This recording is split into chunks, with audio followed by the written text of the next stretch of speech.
Breaking news! Pilipinas, tinutulan ang patuloy na paggawa umano ng China na mga artificial na isla nito sa West Philippine Sea. Samantala, bagong pasilidad ng Philippine Coast Guard na magpapahusay sa kakayahan ng bansa na pangalagaan ang maritime territory nito. Ito ang ating tututukan ngayong araw na ito. Saglit lang ito mga kababayan, kaya humanap na ng pwesto. Tara na, umpisahan na natin ito.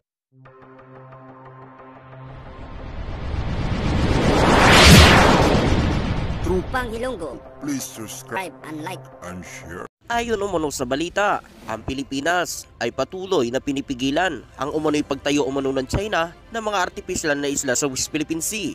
Ang mga pagtatayo ng artificial na isla ng China sa West Philippine Sea ay nagdudulot umano ng tensyon sa mga isyu sa teritoryo at karapatan ng Pilipinas sa nasabing lugar. Isa sa mga pangunahing isyu ay hindi pagsunod ng China sa desisyon umano ng Permanent Court of Arbitration noong 2016. Nasa desisyon nito ay binaba umano hukuman ang malawak na 9-dash line ng claim ng China at kinikilala ang exclusive economic zone ng Pilipinas sa West Philippine Sea na gayunpaman hindi sumunod umano ang China sa desisyon na ito at patuloy na nagsasagawa umano ng mga reclamation at activity nito sa pagtatayo ng mga pasilidad sa mga isla sakop umano ng exclusive economic zone ng Pilipinas. Grabe talaga itong China mga kababayan. Subalit ang Pilipinas kapag magdala umano ng mga construction materials sa BRP Sierra Madre ay hinaharang umano ng China at hinaharas nito. Samantala sila ay gagawa mismo ng mga artificial na isla dyan sa West Philippine Sea. Kahit umano sakop ng Pilipinas, gagawan pa nila ng artificial na isla. Grabe ito mga kababayan.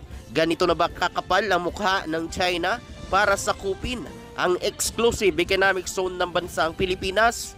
Ang mga teritoryo na pag-aari ng Pilipinas sa West Philippine Sea. Gagalit ang China kapag tayo ay gagawa dyan na kung anong mga aktibidad dyan sa may West Philippine Sea. Tapos pag sila pa ang magagalit pag pinuna umano ng Pilipinas ang kanilang ginagawa ng mga paggawa umano ng mga artificial na isla dyan sa West Philippine Sea. At ayon pa dito, ang pagtayo umano ng mga artificial na isla ng mga isla ng China ay may malaking implikasyon sa seguridad at ekonomiya at kalikasan ng Pilipinas at iba pang mga bansa sa riyon.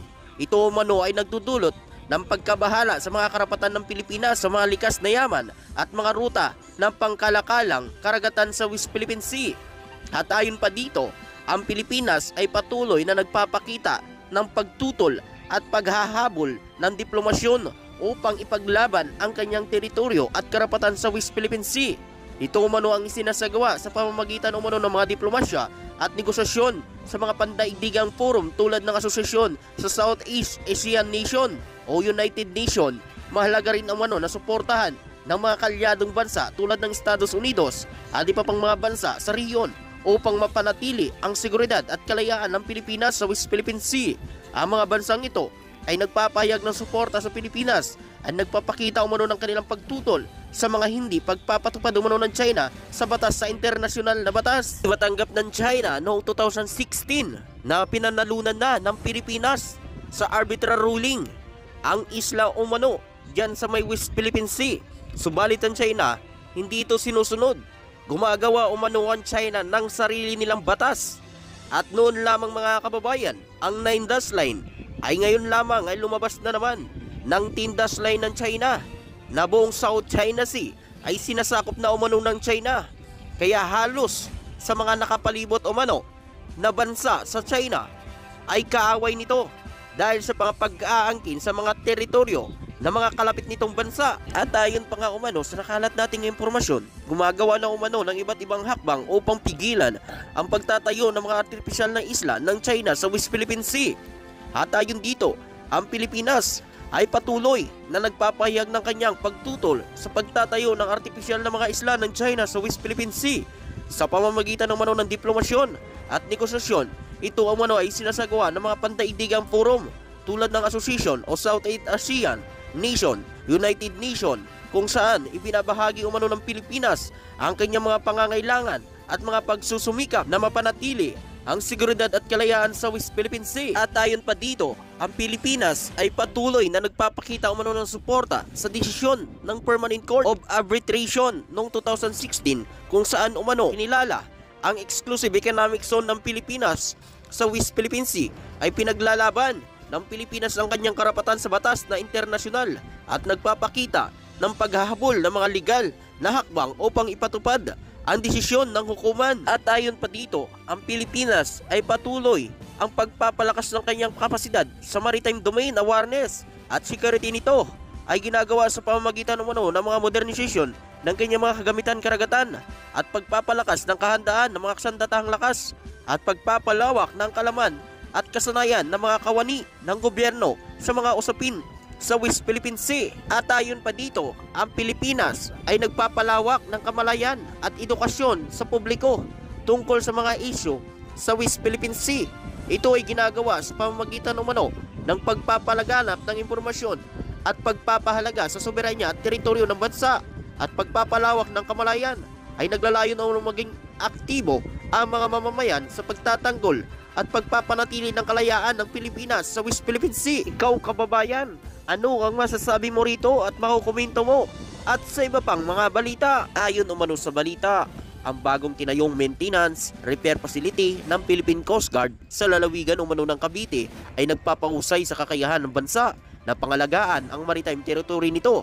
Sinabi ng isang opisyal nito lamang Biyernes. Sinabi ng Philippine Coast Guard Deputy Commander for Administration Vice Admiral Alan Victor de la Viga na ang pasilidad ay magpapahusay sa kakayahan ng Maritime Safety Service Command Headquarters sa Cavite. At ayon pa nga rito, gagamitin ng buo ang pasilidad, paggawaan nito at gagamitin ng pinakamataas na pamantayan ng mga kasanayan sa pagpapanatili upang matiyak ang patuloy na pagiging maasahan at kahandaan ng aming mga barko at maliliit na bangka. Pinasasalamatan din ni De La Viga ang gobyerno ng Estados Unidos para sa pasilidad at idiniin ang kahalagahan nito sa bilateral na relasyon ng dalawang bansa. Ang napakahalagang kontribusyon na ito ay isang makabuluhang milestone sa amin, pakikipagtulungan at walang alinlangan na pagpapahusay sa aming mga kakayahan sa pagkukumpuni at pagpapanatili ng mga barko at maliit na bangka. Tayon pa dito kay Robert Ewing,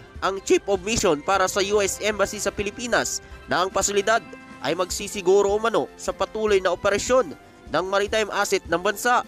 Ang pinakamalagang resulta ng pasilidad na ito ay mas matiyaga at maaasahang mga operasyon ng sasakyang pandagat sa dagat, pagkontra sa iligal na pangingisda at pagpapalakas ng kamalayan ng maritime domain at pagtugon sa mga labag sa batas na aktibidad mula sa mga agresibong dayuhan. Dahil sa ngayon, alam naman natin na ang China ay patuloy pa rin sa ginagawa nitong panghihimasok sa mga teritoryo na pag-aari ng Pilipinas dyan sa West Philippine Sea. At ayon pa nga sa nakalat nating impormasyon, ang Philippine Coast Guard ay hindi isusuko ang anuman sa mga teritoryo at ipagtatanggol ang ating mga mamamayang Pilipinong mangingisda na nangingisda sa West Philippine Sea at igiit ang karapatan ng teritoryo ng Pilipinas sa patuloy na pag-aangkin ng China sa ating mga teritoryo dyan sa West Philippine Sea.